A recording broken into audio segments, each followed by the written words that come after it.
Após o episódio do último domingo, dia 10 de setembro, quando um homem de 38 anos foi morto alvejado por disparos de arma de fogo efetuados por um policial militar de folga e que supostamente estaria sendo ameaçado por este homem, o Show de Notícias procurou o comandante da Polícia Militar do Vale do Arinos, Tenente-Coronel Alex Fontes, e ouviu a versão da Polícia Militar sobre o fato. Acompanhe a entrevista realizada junto com a TV Juara. Bom, esse fato ocorrido aí na data de ontem, né, no domingo, ao final do dia, né? Infelizmente o cidadão veio a óbito aí após ser alvejado por um policial militar lotado aqui no batalhão. Mas os fatos, pelo que a gente apurou, se deram da seguinte maneira, né? Um rapaz, ele estava com uma motocicleta, uma Honda de cor vermelha, e a princípio, durante todo o dia, ele já tinha causado algumas confusões, inclusive uma delas sendo denunciada aqui ao nosso telefone funcional, né? Que ele teria se envolvido aí num tipo de acidente com outras pessoas, e assim que essas pessoas foram falar com ele já ameaçou as mesmas, utilizando essa arma para mostrar essas pessoas. Inclusive a gente já tinha monitorado aí também que tinha algumas postagens em redes sociais, alguns comentários aí que nós estávamos de olho no sentido de ter ameaças, né, mostrando arma de fogo, enfim. E nessa data de ontem aí, esse rapaz aí, me parece que ele estava com um comportamento aí bem alterado, bem agressivo. E no bairro Jardim Floresta, né, nós tínhamos lá o nosso policial militar que se encontrava de folga, ali na casa de parentes. E a gente não pode dizer ainda se foi uma coincidência ou algo de repente pensado por esse rapaz, mas ele acabou vendo nosso policial lá, né? E de certa maneira retornou a sua motocicleta assim que viu o policial, talvez querendo provocar, talvez querendo ameaçar. A gente ainda vai ter que apurar isso ao certo. E o policial ali, assim que identificou, né, que estava sendo ameaçado, estava até correndo risco, agiu e ele verbalizou com esse rapaz, né, identificando que é policial militar. Ele estava portando uma pistola, né, então a gente vê que o rapaz me parece que estava com más intenções. E o rapaz, no caso aí, a vítima não obedeceu a ordem, pelo contrário, tentou se evadir. Logicamente o policial se autodefendeu, né, legítima defesa, não ia ficar esperando ali ser alvejado, então ele atingiu o rapaz aí que infelizmente não resistiu e veio a óbito. É lógico que é uma situação que a gente não queria que acontecesse, ninguém quer, né? Mas infelizmente aconteceu e a gente está acompanhando os fatos, a apuração, tudo está sendo feito aí conforme a legalidade. Nosso policial militar foi apresentado à delegacia, a arma foi apreendida, a perícia foi acionada veio de junho, então assim, todos os procedimentos, os protocolos aí formais estão sendo cumpridos. Uma situação que infelizmente aconteceu, não é o que a gente quer, mas também a gente não pode, né, deixar de ver esse outro lado aí, né, que o policial militar, ele no primeiro momento a gente não identifica que ele agiu com abuso, pelo contrário, né, ele estava agindo em sua autodefesa. Esse rapaz chegou a sacar a arma contra o policial? Sim, chegou a sacar, sim. Inclusive ele estava mostrando a arma de maneira ostensiva, sem vergonha nenhuma.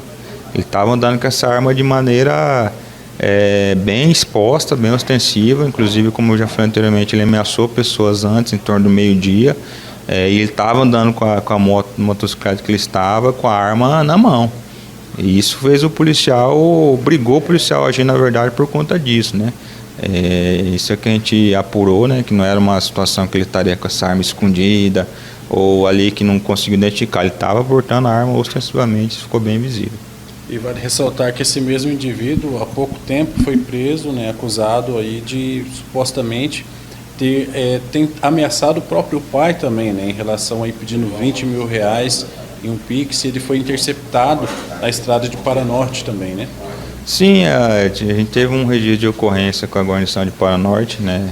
Esse rapaz, ele infelizmente já tem um histórico aí de crime, né? Uma ficha criminal extensa, né? Então esse foi mais um episódio que aconteceu há poucos dias atrás. Inclusive a guarnição conduziu aqui para o a cidade, para essa ocorrência, como eu disse, né, é uma ocorrência que aconteceu recente, mas que fazia parte dos antecedentes criminais desse rapaz.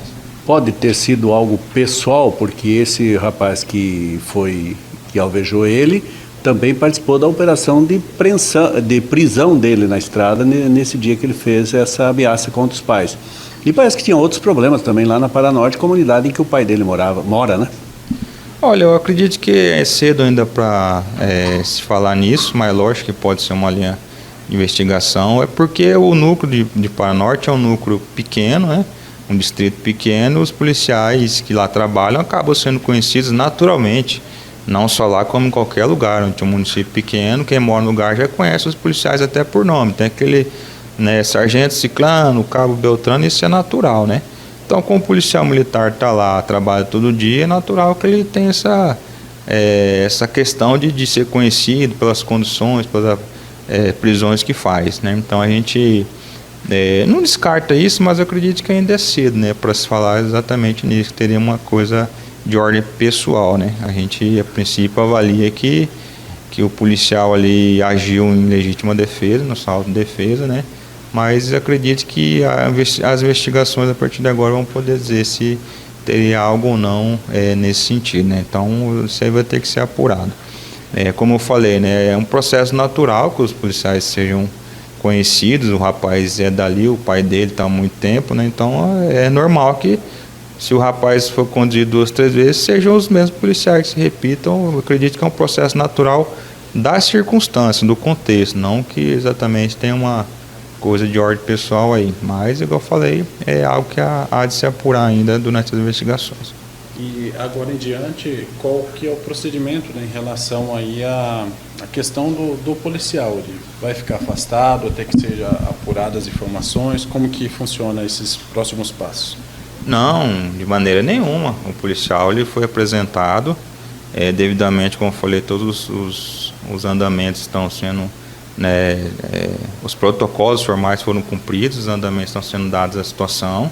Ele estava de folga, né, apaisando ali com familiares, agiu, até porque ele tem esse dever, né, se defendeu, né, porque senão poderia ser pior, e a partir daí ele está sujeito os procedimentos que couberem aí, ser chamado para o seu ouvido, à disposição da justiça, mas o seu trabalho continua, né? Continua normalmente a princípio, e a gente vai avaliar, né? Avaliar se houver uma determinação superior ou algo do tipo, se pode ter mudança nisso ou não, né? Dele ser afastado, dele ser deslocado para trabalhar em outro lugar momentaneamente, mas nesse primeiro momento não, a gente também não pode pré-condenar o nosso policial, o afastando do serviço por conta de uma situação dessa, né?